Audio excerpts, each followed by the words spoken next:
Hi, I'm Hendrie of Guideline and WTV Pro Guide. Today we're at an absolutely awesome venue. We're at Exe Valley Fishery here on the Devon and Somerset border, and what a place this is. So this fishery is owned by the Morn family. They've had this place for 70 years and they've just reopened their trout fishing, and we've been given the invite to come and fish today, so we're absolutely excited about what's going to happen.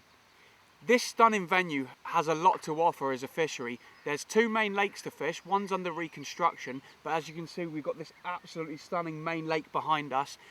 And what's quite unique about it is we've also got a stretch of river to offer on day tickets. So we're going to have a little play and look around there later as well, but there's not many fisheries around the country that can offer this. So before we get down to the fishing, we're going to run through some of the essentials that we'll need for today. Now, one thing in mind is that we've had a very dry summer, meaning that the river and lake levels are lower than usual and there's less oxygen in the water. And with knowing that, we want to downscale our kit. So my choice of ammunition today is a 9'5" weight rod. This is going to allow me to fish lighter tippets and be more forgiving if the fish tears off, that I'm not going to get broken off. And it's also going to allow me to present very small, natural looking flies like dry flies and nymphs easily without the fish refusing them. Because if we do scale up in diameter with our tippets, we are less likely to get the takes. And you will see, even though these are stocked fish, you will see them refuse flies if something doesn't look right. And that's the beauty of it. It's something within their instinct that they know that if something doesn't look natural, if it doesn't look like every other chip in the bowl in our presence, basically then they're not going to eat it. If it looks completely out of place or something is moving in a way it shouldn't be, then it's not going to be right and we're going to get refused. So let's keep things nice and simple. Like I said, we're downscaling our tippet diameter. So my preference would be 5 or 6 pounds. If you go any lighter, you are going to chance breaking off on the fish, and because we're using barbed flies, we're going to leave flies snagged in fish, and we want to be able to keep these fish as healthy as possible if we do lose them. So 5 pound tippet is absolutely brilliant. On top of that, I've got a load of floating agents. Okay, now this is really important. When you go out fishing and you're fishing a dry fly, if you're just fishing a dry fly on a leader, it's one thing, but we want to keep that fly floating well on the surface without us having to constantly bring it in and dry it off, or doing multiple false casts within the air to just air the fly out. So by applying some of the following, it's going to help keep our fly sitting high in the water so that we can see it easy, so that the profile is being given off right to the fish so it looks natural. And also, as you can see here, this dust floatant powder.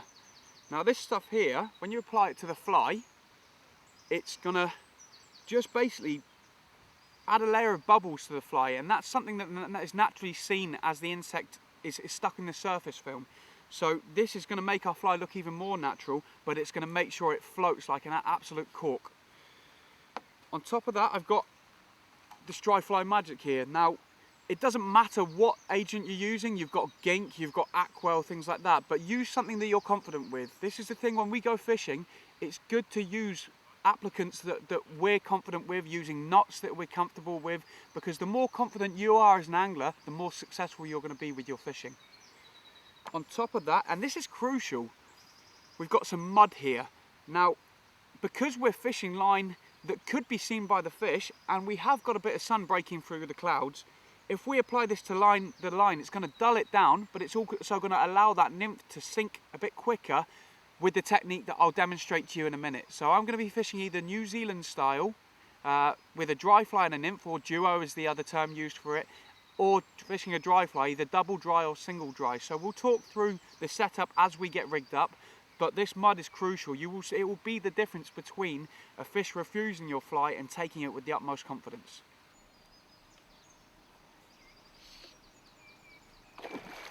Nice fish. Lovely fish. Oh, classic error of getting the line wrapped around your feet. In fact, for that exact reason, I'm going to get a bit of line on the reel just to save the chances of snagging the line.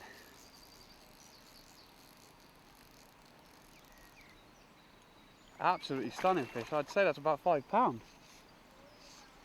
Not bad for the first fish.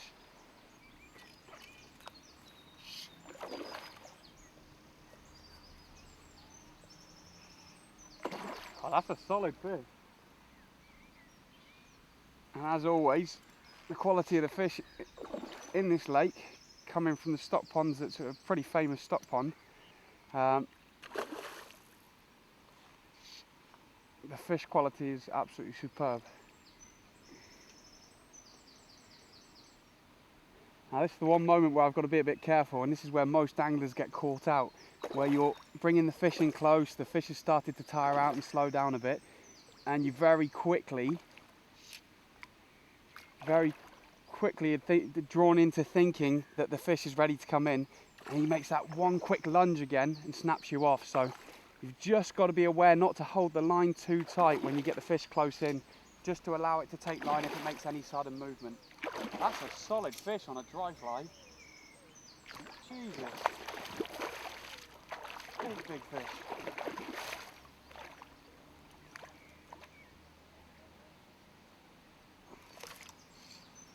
As you can see, long leaders. Right, let's go for it. Oh, awesome. That's got to be 6 pounds. Well, I'd say bigger than 6 actually. Jesus, look at that. It's not every day you see a fish like this caught on a dry fly. It really is a special fish and a special fishery. Right, come on buddy, calm down a minute. Jesus, look at the size of that. It's like a rugby ball. Absolutely brilliant. We'll get him back. Right. Me being a classic Lewis move, I've come and stood in the water with my trainers on. Now, we're very fortunate here today that we've been offered to do catch and release because we're here primarily for the filming. So normally this is a catch and kill fishery, but we're going to be releasing our fish today, and the way that we're going to do this is by making sure that we keep them in the oxygenated water. So we're fortunate enough, we've got the inlet coming into the lake and there's a good flow, and that's going to allow us to get plenty of oxygen running back through the fish's mouth. So I'll take whatever time needed to get this fish revived. And one of the tips I'd say when reviving fish, if you are fishing catch and release waters, is not to cradle the fish backwards and forwards, because you're actually introducing water into the back of their gill plates. So they're not going to drown, but it's not good for them. The best thing you can do is find either some running water, which you're going to be struggling to find on a fishery, or just hold the fish upright and get a bit of water flowing, like so, into his mouth. And all we're waiting to do, this is a big fish, it's a really big fish actually for a dry fly. We're going to wait till he starts kicking. There's the first couple of signs of the fish kicking. So I'm going to hold him upright and just wait until he's ready, until he can support himself on his own.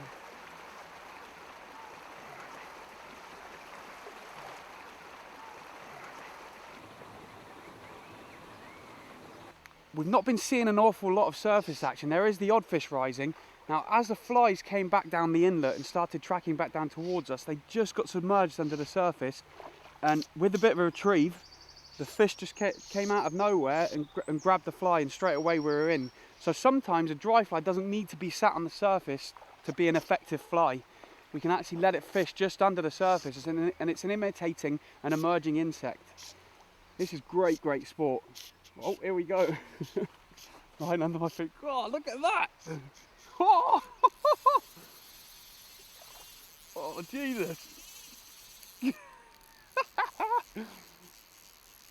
God, I don't do a lot of still water fishing nowadays, but being able to just experience this today is really special, and actually putting a lot of joy into my day.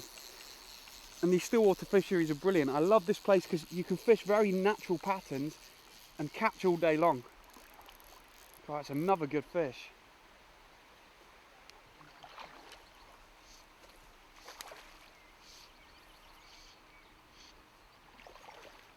Oh, what a stunning looking fish.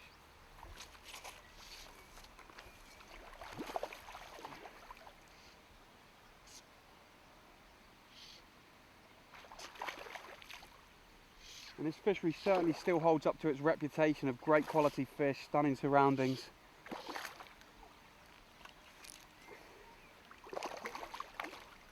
God, this little turbocharged fish. Oh, there we go, brilliant. Look at that.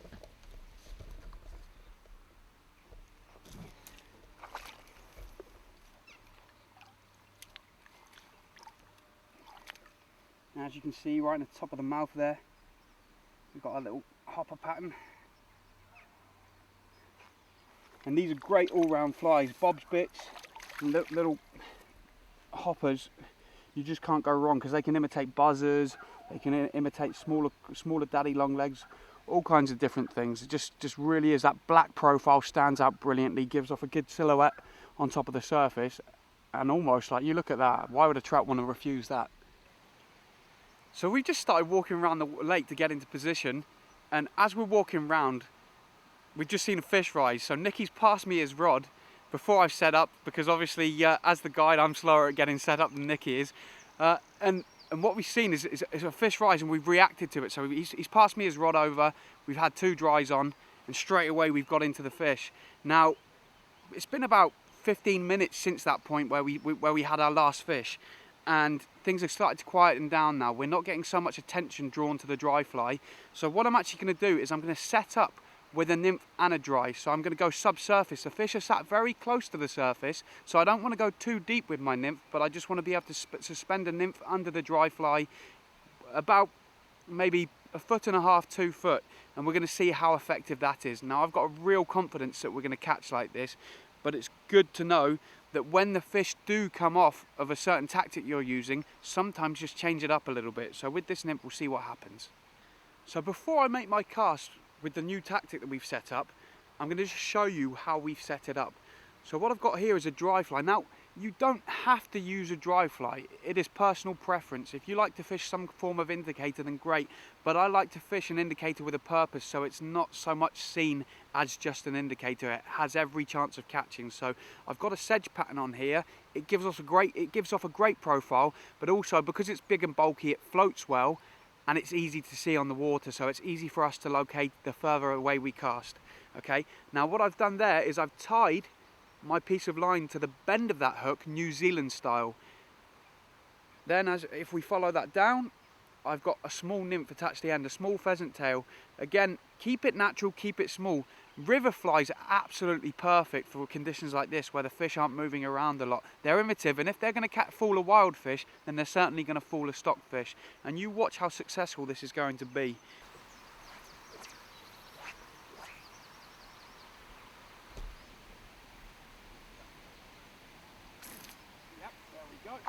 Straight away on that nymph into some water where there was first. Oh Jesus, look at that! Got a line off the reel. Now I've just made a complete schoolboy error there. I started walking back up the bank to try and gain a bit of tension back on the line, but it's very easy to trip up if you do something like that. So try and stay as still as possible, and then you lessen the chance of either falling over, breaking the rod, or snapping the fish off. So we've got him under control now.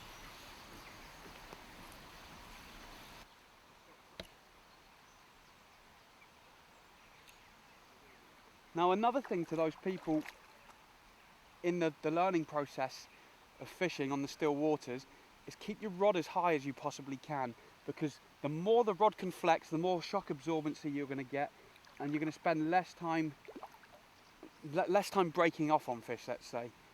And also you can see here straight away, look at the amount of weed that's caught on the line and on the dry fly, and that's purely because the fish is diving down into the bottom and picking up the weed as it snags. Now by holding the rod high, I stop that fish from getting its head down into the weed beds, and I keep him drawn up to the surface, almost like a dog on a leash.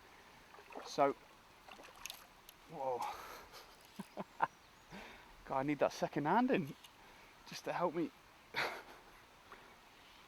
we go, I think he's going to come in this time. And now I'm manoeuvring my rod to suit where the fish goes. Again, like we just explained, the dog on the lead, is if the fish starts moving to the side, I'm going to put a bit of side strain to turn his head round. So if I want him to come to the right, I'm going to put the rod down to the right. If I want him to come to the left, rod down to the left, and so on. Or when I get ready to lift him into the net, I want his head up on the surface, rod nice and high. God, I thought he was ready to come in. All right, turn him back round again so he's not getting into that weed bed. There we go, nicely, and he's just hit right in the front of the scissors there. That's a crocker, not a crocker fish, isn't it? Yeah, it is. God, Oh, look at that for a fish. The tails are absolutely in prime condition. Right, so I've made that decision to come up here and get this fish in the oxygenated water, because like I said, through choice I wouldn't really want to be putting these fish back, but because the fishery has very kindly let us fish here today, we're going to make sure we put the fish back for them, for someone else to catch. Now look at the quality of these fish. I'm not going to lift him out of the water because I want him to get the oxygen back in his system.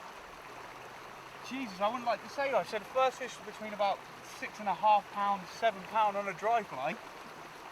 And then this cracker, I'd say here he's about 4 pound, maybe even a bit bigger.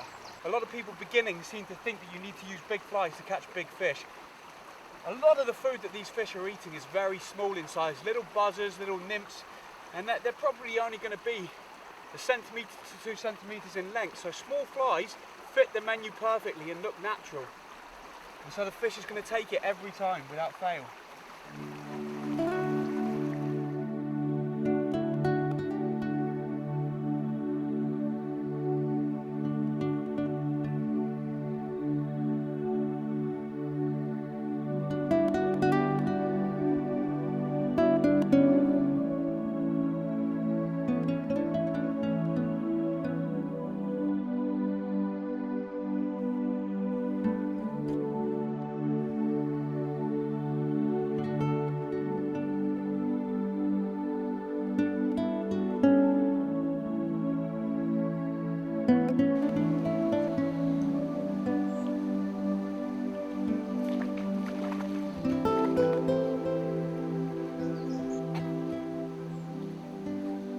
Unexpected, and the dry fly. So we just had that fish, and as you can see there, the fly's been pretty battered. It's very waterlogged. Now, this is stuff that's normally associated with river fishing, but it's just as good for lake fishing. This powder, if you just get the brush with a fine comb, just kind of fluff it up a little bit, and then get an extra bit and really dab it over.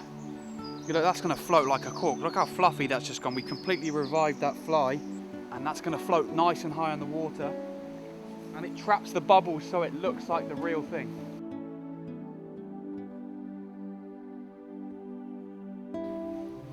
Nice. There we go, look at that.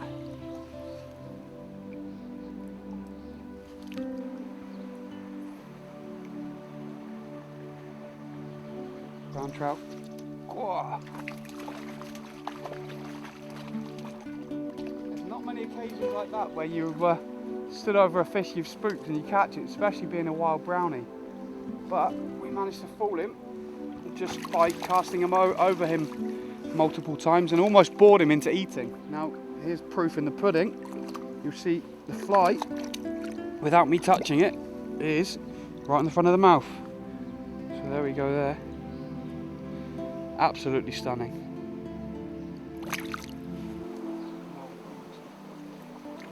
Get down. Now again, if you're out fishing on the river and you find yourself coming into an area where it's tricky to make an overhead cast or an easy cast, lower your profile. One, it's going to work in good stead that you're not going to be seen by the fish so easy, but all of a sudden if you've got a tree line that's covering your eye level, by the time you just crouch down like this, you're opening up this whole frame here where we can make a cast with ease without snagging, without not being able to see the flies properly. So it would just give us a far better chance of getting the fish, like so. Oh, that's a nice brownie on the bank as well. Jesus. Whoa. That's a stunning fish. Right, rod tip low again. I'm teaching myself as I go along. Straight away I've made that schoolboy error. We were talking about it in the last programme, where I've got my rod tip held high. I'm forcing the fish to the surface of the water. You only want to do that as you're lifting to net the fish, but otherwise keep your rod low and keep the fish low in the water so that it doesn't spit the hook so easy.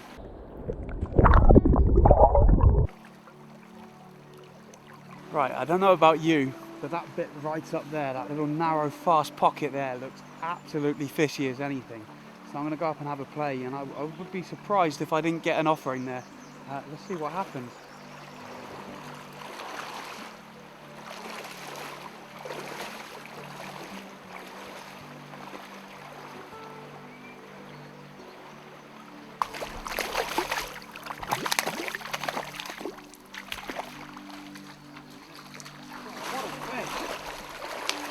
literally in a couple of inches of water.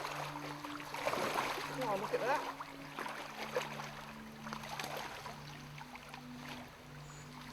Now when I say what a fish, I don't mean something absolutely huge, but for a little tiny stream like this isn't even on the main river, this is just fishing the outlet of the fishery. Again, not really meant to be fished by members of the public, but we've been given the access to come and have a little play here. But just to give you an idea of the quality of the fish, even the wild fish in the rivers.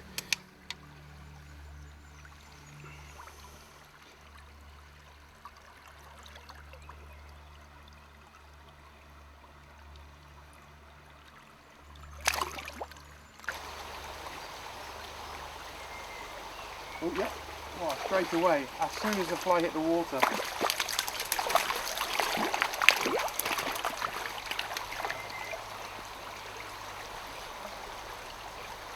Now again, what's really interesting, and I've seen angler after angler associate the fly that I'm catching on as a grayling fly, okay? Orange tags and red tags should not be missed out when we're talking trout fishing on the river. So if you're fishing in, I'd say, tough conditions, water that gets pressured a lot, or if you're fishing in low water, just shorten the tag size a little bit and the fly is absolutely lethal. Yep, yeah, there we go. That's all big grayling. Absolutely awesome.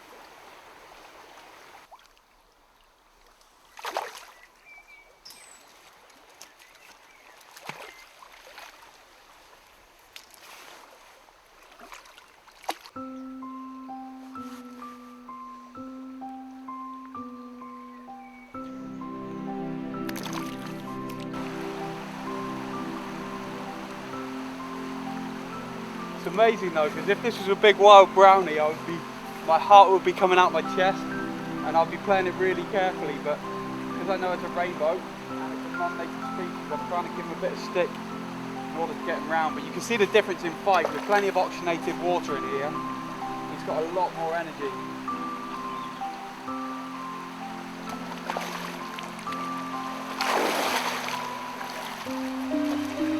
Yeah, like I thought. Yeah, there was a smaller fish on the dropper snapped off and we're left with this fella here. Look at that, absolute bar of silver. I'm going to get the fly out and I'm going to run him up to the lake very quickly. Luckily we've got a set of steps right there to get straight up into the net. Look what it's taken, orange tag. I want that cast that goes right in tight underneath. Even if I snag, at least if I've tried. Yep, there we go. Oh, and I got a fish on as well. It's that one more cast. Like I was saying earlier, I could have walked away then thinking I'd fished the best of that run, but just going for that cast. Now what actually happened was my line, I guess it was the point fly, got snagged onto the tree trunk there, or one of the tree roots, and as I was just playing around with the rod trying to dislodge that point fly, my dropper was literally bouncing about and that rainbow couldn't resist it. He's literally thought that's too irresistible to miss and he's come up and grabbed it. So here's proof in the pudding as well, because I know he snapped me off. There's my fly there, and if we go down the leader, there we go, snapped off fly.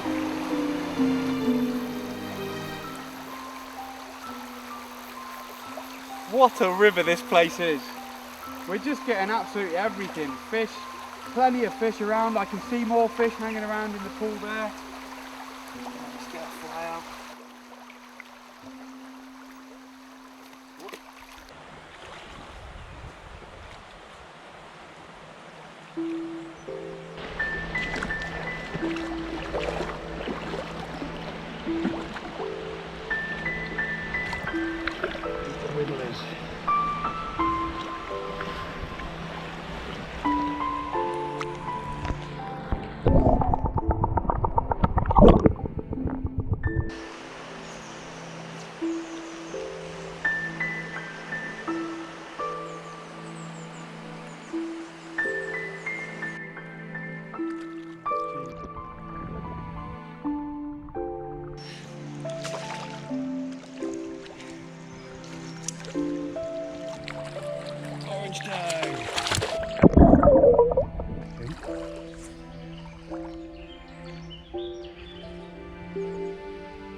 go.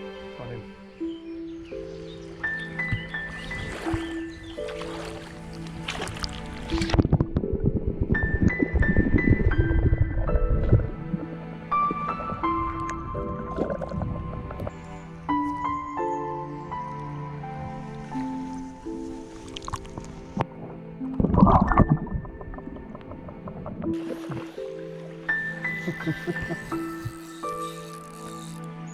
That's not actually a bad brownie.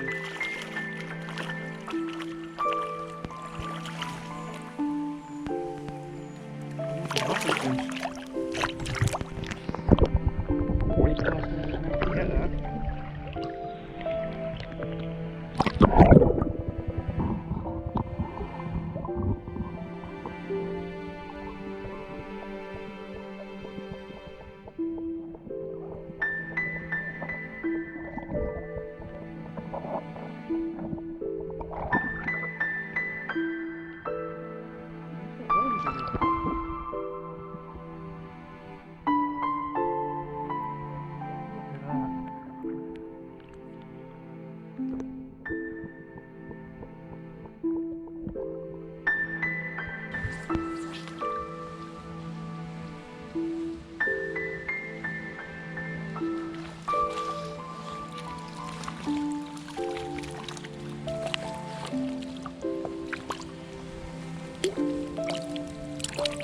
Orange tag, orange tag, orange tag.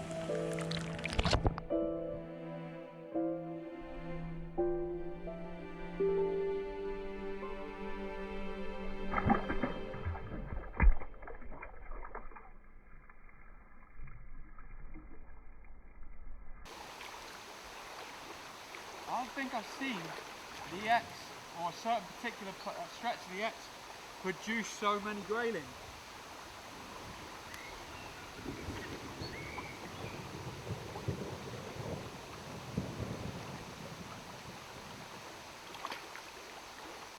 So it looks like this episode's going to come to a close because, as you may have heard from what the cameras picked up, that there's a thunderstorm on its way. And so from a safety perspective, we always get out of the water when thunder and lightning's around on a river. It's always the safest thing because your rod's a lightning conductor. So from an enjoyable point of view and a safety point of view, we're going to get out. But what a cracking fishery this place has been, and it's lived up to just as good as it used to be. When I used to fish here years and years ago, it was a great bit of river, great lakes, and we've been absolutely spoilt rotten today. We've had some cracking fish and big fish as well for dry flies.